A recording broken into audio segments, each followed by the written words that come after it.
Hello again, yoga friends. Ali here with Find Your Joy Yoga. Good to see all of you. I'm missing our classes, but I am happy to be able to share these little short videos with you until we can meet again. And I've kind of found that I kind of like them. They're kind of fun. So a little shout out before we get started to the Southern Utah Yoga Festival. I've taught at this festival for the last 3 years. That's how many years it's been going. And the organizer of this event, Camille, is amazing. And one of my favorite people. This event will be happening in Southern Utah, hopefully, assuming everything goes well with the whole pandemic. But it's scheduled for November 13th through the 15th, I believe, yes. So go to southernutahyoga.com. You can find out a lot of information about the festival and just kind of check it out, but I really recommend you do that. I hope you'll join us. I'll be teaching again this year.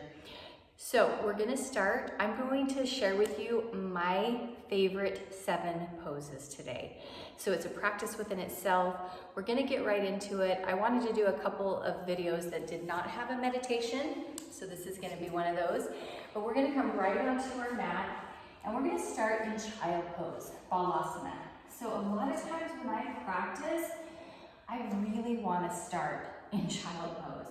It's such a great way to just really feel that low back release, bringing the forehead to the mat, rolling the forehead side to side, letting those sit bones come towards the heels.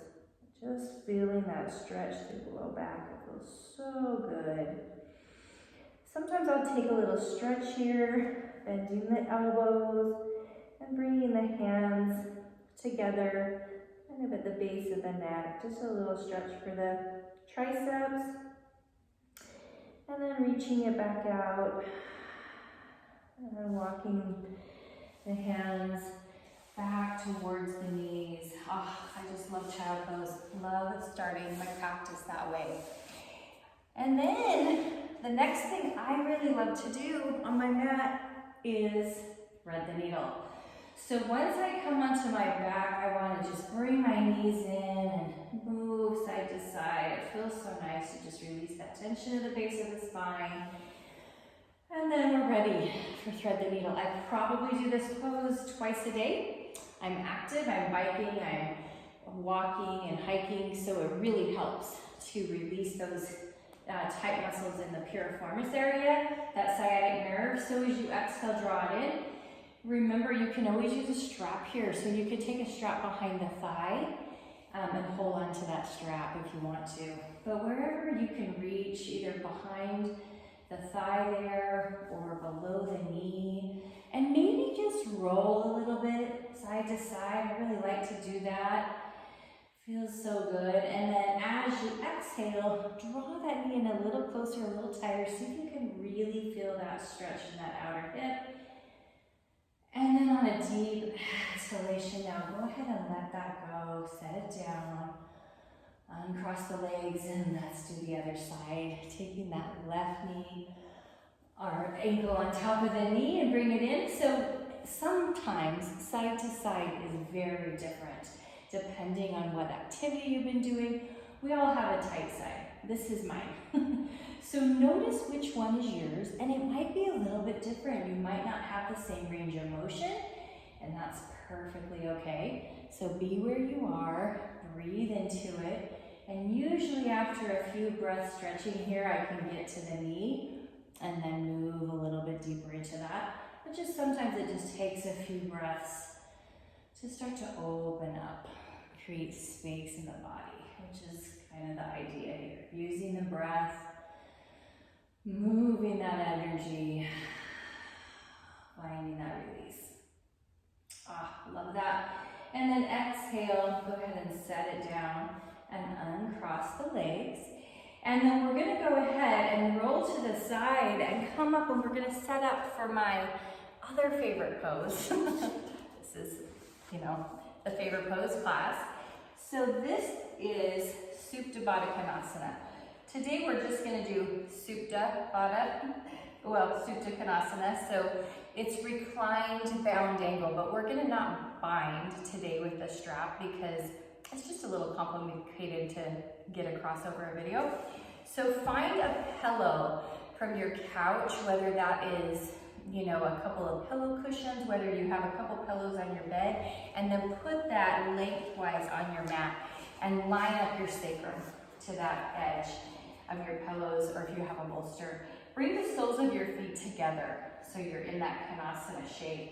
And then you'll go ahead and just let yourself lie back onto the bolster. Sometimes you need to adjust a little bit.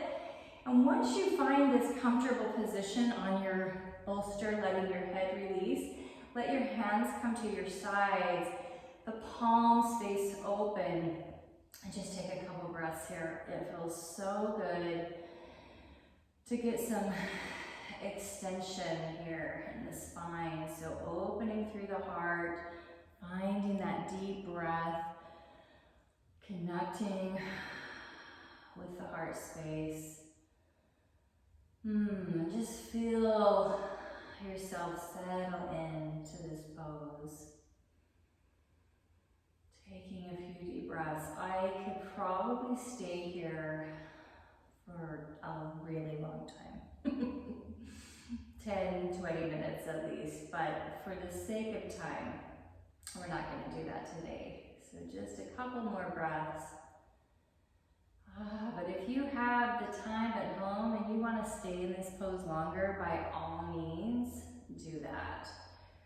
So to come out of it, just inhale and draw the knees back together. Take a deep breath in, and as you exhale, just roll over onto your right side and help yourself up with that left arm. So you're coming up nice and gentle. And then moving the bolster to the side, or the blanket, or the pillows, whatever you've used at home. And then we're going to come onto all fours, and we're going to move into downward dog, which is another favorite. I love downward dog. So we're going to move into our downward dog, but before we do that, we're going to come back into another child pose. So sit back towards your heels, and reach your fingers towards the top of the mat, and stretch it out. Keep reaching the fingers towards the top of the mat. Spread your fingers now, nice and wide. And then as you inhale, come up onto your knees. Bring the knees back to parallel. And then gaze down at your hands. Make sure you have those fingers really nice and spread so you have stability there through the hands. And then an L shape between the index finger and the thumb. Go ahead and turn the toes over. And as you exhale, sit back towards the heels again and just stretch out the toes. And then inhale, come back. Now as you exhale, and use your breath here to bring you into your pose.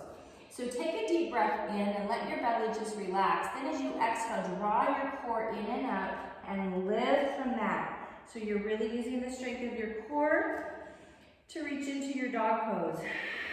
Send the sitting bones up towards the sky. Lift the tail and just gently drop one heel at a time. Feeling that stretch through the back of the legs, and then both heels can reach towards the mat. And now my next favorite thing to do is one-legged dog. So you're gonna place your left foot kind of at the center of your mat just for stability. And then keep your hips square to the mat as you lift your right leg. Bend your knee towards the heel towards your glutes, and then open that leg and kind of let it turn out. That hip opens. You can gaze underneath your armpit. Inhale. Now bring your hips back to square, back to center. You're going to come into pigeon pose from here. My all-time favorite pose. Inhale.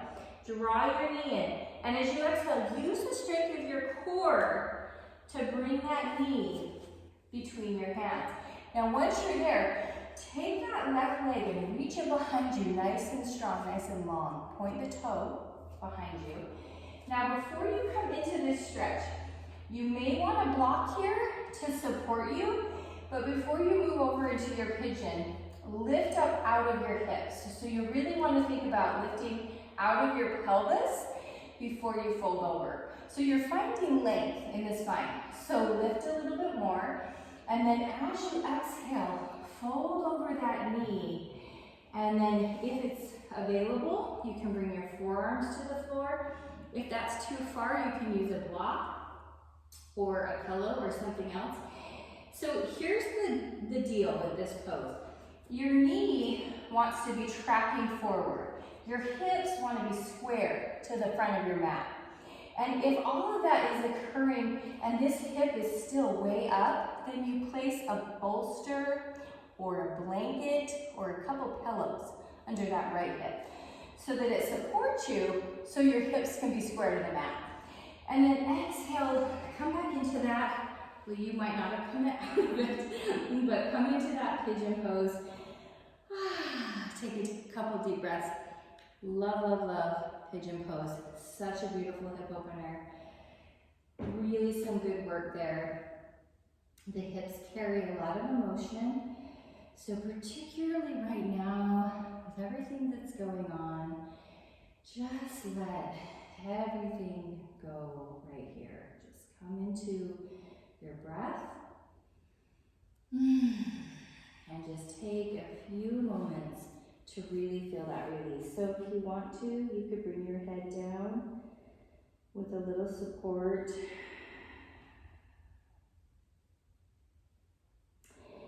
And then inhale, walk your hands back towards your knee. Turn that toe under, that back left toe. Plant your hands by your right knee, and you're gonna press back up into dog pose. So exhale, lift it back up into your dog, stretch it out with the sit bones. Breathe. And now bring your right foot towards the center of your mat for stability. Reach that left leg back behind you. Reach the heel towards the wall behind you. Keep your hips square for a moment here. And now bend your left knee, heel towards the glutes, and then open. Turning that hip to face the wall in front of you. Gazing underneath your armpit there. Just feel that stretch for the front of your hip. And inhale, square your hips back to the mat. Now as you exhale, use your core strength to really draw that knee in and up, right in between your hands. So take that back leg, reach it behind you, point the toe, make sure it's nice and long. If this other side is tighter and you need a little assistance, make sure you put a blanket or a pillow underneath that left hip. So again, you're squaring the hips to the front of your mat. Your knee is in a direct line towards the front of the mat. Now as you inhale, lift up out of your pelvis and then folding forward with that nice elongated spine. So you can use this block if you want to. You can use a blanket or a pillow. Just come into your pigeon. Take a couple breaths. So just to show you one other thing here. Some people have really open hips. Some people do not. So don't do this if this is feeling like plenty of a stretch. But if you're feeling like that feels really good and I could probably get a little bit more, take your right hand to the sole of your left foot. And then walk that left foot out a bit. You could take it till the shin becomes parallel to the top of your mat. That's gonna be a really intense stretch. I'm not gonna go quite that far, but I'm gonna take it out a little bit so that I can get a better stretch in that outer hip and then fold forward again. So it's up to you. And you can even keep your hand on that sole of the foot and kind of put a little bit of resistance, a little pressure on there, and you'll even feel it a bit more. So something to try if you're feeling like you need a little bit more of a stretch. If you're happy where you're at, then just stay there. And breathe into that. And then inhale, walk your hands back to that left knee. Turn your back toe under. You're gonna press into dog pose again. So position your hands, shoulder width apart. Take a deep breath and exhale. Lift it back up to your dog pose. Stretching out. Lift the sitting bones, lift the tailbone, melt the heart. And then on your next exhale, drop to your knees. Find Balasana, child pose. Just set it down. And then inhale. Walk your hands back to your knees. Come to sit. And then we're going to come into Shavasana. That's my favorite pose. So I like to make my Shavasana pretty darn comfortable with a bolster underneath the knees, or pillows or blankets or whatever you have at home. So go ahead and find your spot there. Lie down on your mat. Let your hands come out to your sides. Just take a few breaths. Close your eyes. I always encourage you to add Shavasana to the end of any practice if you have the time. This is a short little practice, so maybe spend a few extra minutes here if you can. And if you're working with just that kind of 10 to 15 minute range of time, then we'll just stay here for another few breaths, trying to release, to let go of anything you're holding on to. It's kind of a nice practice to notice in your body where you're holding tension, where you could soften, let go just a little more. Melting, surrendering. Just as you have this sense of surrendering and kind of just letting it go, also have this sense of feeling really supported and almost held. And this energy, this light that is within you, that's within us all. And exhale, draw the knees into your chest. Give them a hug, rolling side to side. You can move the bolster from anything that was under your knees and come to your side. And gently press yourself back up, coming to a cross-legged position once again. Thank you for sharing this with me. I know it was brief, but I wanted to do something just brief and moving. So those are my 7 favorite poses, and I hope you enjoy them. Inhale, bring the arms up, palms meet. Exhale, hands to the heart. Let's chant a mantra Om to conclude our practice on the exhale.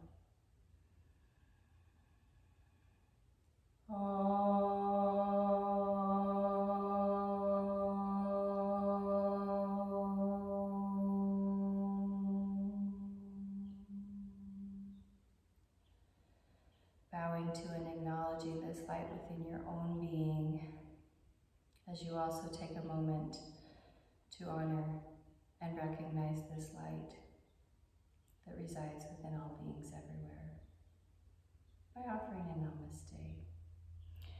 Namaste to you all. Thanks for joining me for this little practice. I hope that you enjoy it. Check out southernutahyoga.com.